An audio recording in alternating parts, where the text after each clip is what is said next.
Okay, I'm making this video because I'm making it for my Patreon studio.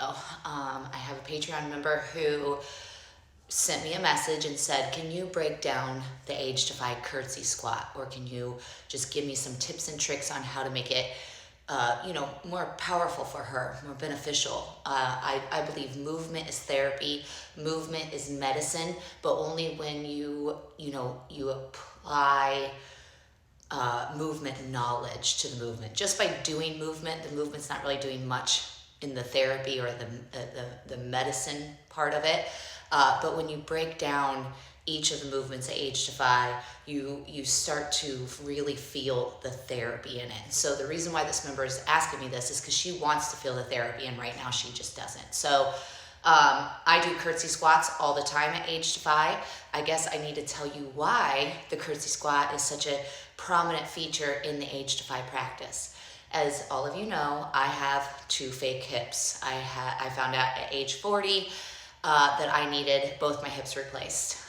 All of the doctors that I went to, they all said the same thing. You need your hips replaced, but you're too young to have hip replacements. They don't last forever. So you need to do whatever it takes to get as far down the road with your original hips before you have them replaced. That's what every doctor's told me. I tried all the time to get somebody to say something different to me, and none of them did.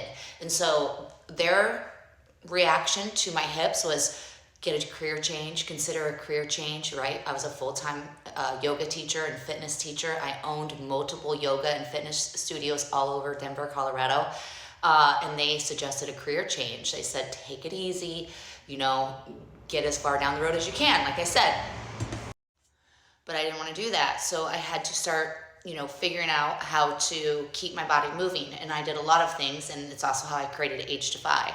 But the curtsy squat is something that I did because in yoga, we always did this pose. It was called half pigeon pose. I haven't done half pigeon pose in years, but half pigeon pose looks like this in yoga, okay?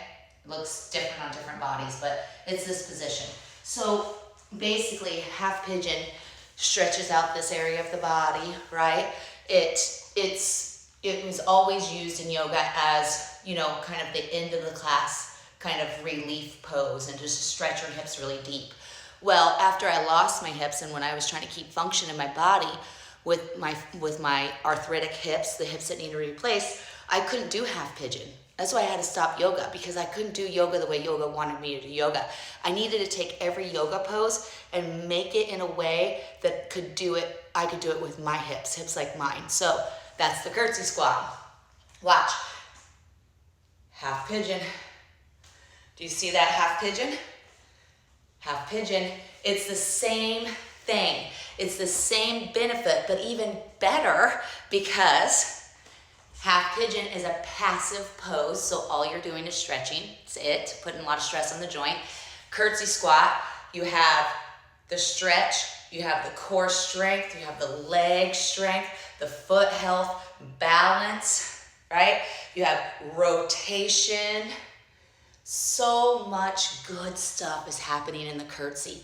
So this video has gone too long. I just wanted to explain it. And then, because once you understand why we do things, that's how, when I tell you how to do those things, all of a sudden everything clicks and you're able to do it, and the movement becomes therapy. The movement becomes medicine. So go to the next video and I'll break down the curtsy squat.